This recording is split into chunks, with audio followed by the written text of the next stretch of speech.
धनेश कुमार मुहब्बे वतन पाकिस्तानी है, मुझे किसी के सर्टिफिकेट की जरूरत नहीं, मेरा सर्टिफिकेट पाकिस्तान का झंडा है। बहुत शुक्रिया सर, मुझे बोलने दे, क्यों, किस चीज का शुक्रिया? आज आपसे पाकिस्तान के झंडे का सफेद हिसाब मुखातिब है। सर, आज मुझे बात करने दे ताकि यहां से एक वाज़े आवाज जा सके कि पाकिस्तान की 1 करोड़ अक़लियती आबादी अपने वतन के लिए जान देने के लिए तैयार है। ये किसी भी गलतफहमी में ना रहे, मगर उसकी ये भूल है, पाकिस्तान पर कोई आंच आती है तो ना कोई बलोच होगा, ना कोई पंजाबी होगा, ना कोई सिंधी होगा, ना कोई पश्तून होगा, सब पाकिस्तानी होंगे और पाकिस्तान पर बुरी नजर रखने वालों की आंखें नोच लेंगे। गांधी साहब को इंडिया के लोग बापू कहते हैं, बाप की हैसियत देते हैं। उसको मारने वाला कौन था? नथुराम गोडसे। क्यों मारा? मारा इसलिए कि उसने कहा था कि जो हमें असासे मिले उसमें पाकिस्तान का हक दिया जाए। मैं पहलगाम वाक़े में जो मासूम जाने गई हैं उनकी मजम्मत करता हूं कि उनका बेरहमाना कत्ल किया गया है। जहां भी किसी भी मजहब के लोगों का कहीं भी हो, मैं समझता हूं वो इंसानियत का कत्ल है।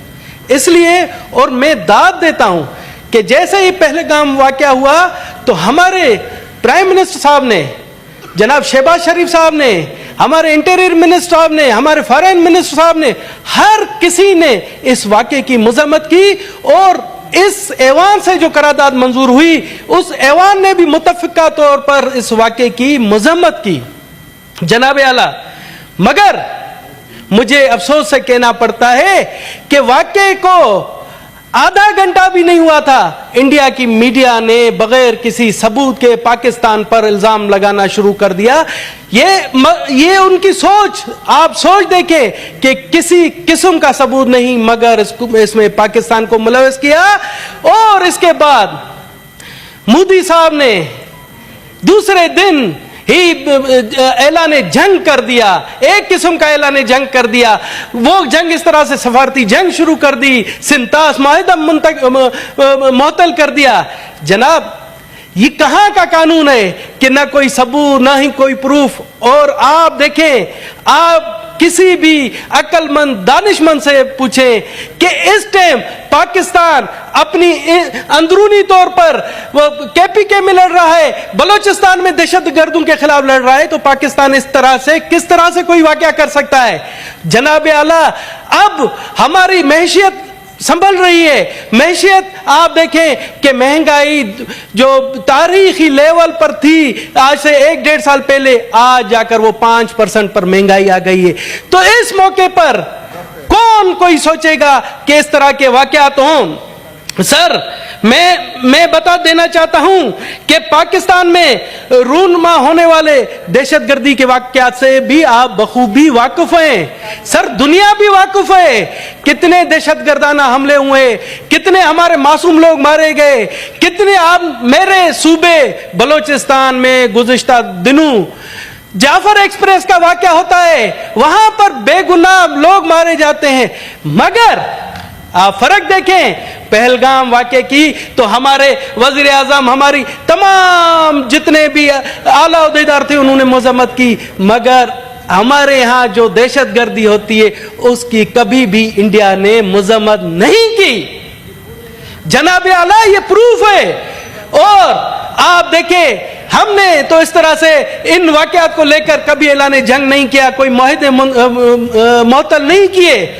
सर, अगर वो इस तरह की कार्रवाइयां करके वो समझता है कि पाकिस्तानी कौम, वो देख रहा है कि हमारे यहाँ देखता था कि भाई हम तकसीम है, पाकिस्तानी कौम तकसीम है, पार्टी के हवाले से एक दूसरे की टांगे खींचते हैं, हम फिरका परस्ती में तकसीम है, मगर उसकी ये भूल है। जब मामला आएगा पाकिस्तान का, जब मामला आएगा पाकिस्तान का, तो ना कोई नून लीग होगी, ना कोई पीटीआई होगी, ना कोई जेयूआई होगी, ना ही कोई पार्टी होगी, सब पाकिस्तानी होंगे और इंडिया को बबाएंगे देंग, ये देंग बोलेंगे कि हम पाकिस्तानी, हमसे आप लड़कर देखो।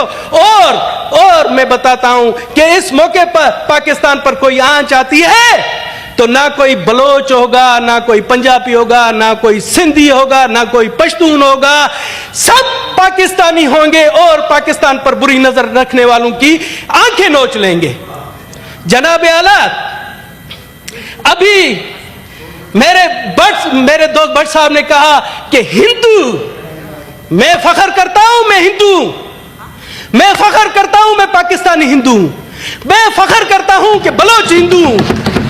और मेरे एक दोस्त ने यहां भी कहा कि जी देखें वो हिंदू होंगे तो जंग में आप हिंदू क्या करेंगे।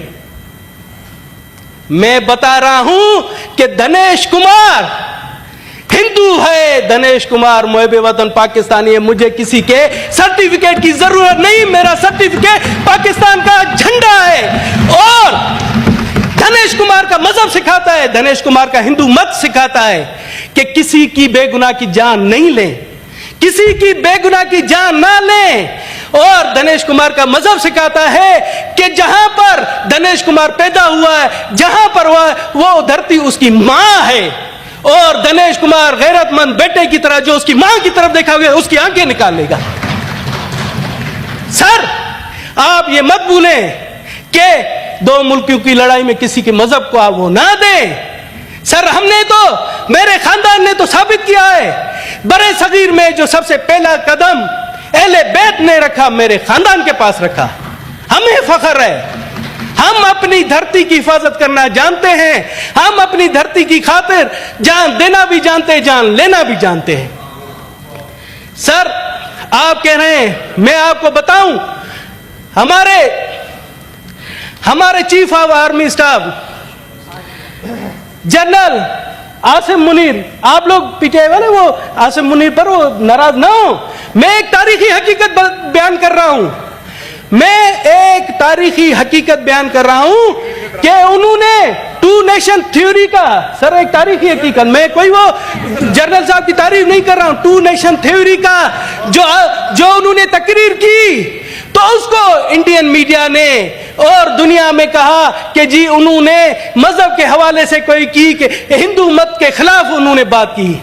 सर मैं तारीखी दुरुस्तगी कर रहा हूं कि जनरल आसिम मुनीर ने टू नेशन थ्योरी की बात जनरल आसिम मुनीर ने सिर्फ नहीं की, ये two nation theory sir Syed Ahmad Khan ने, आज से अगर मेरे दोस्तों को पता नहीं है तारीख, मैं बता देता हूं, मेरठ में, इंडिया के शहर मेरठ में 1888 में, जिसको 137 साल गुजर गए, वहां पर की थी कि हिंदू और मुस्लिम दो अलग कौमें।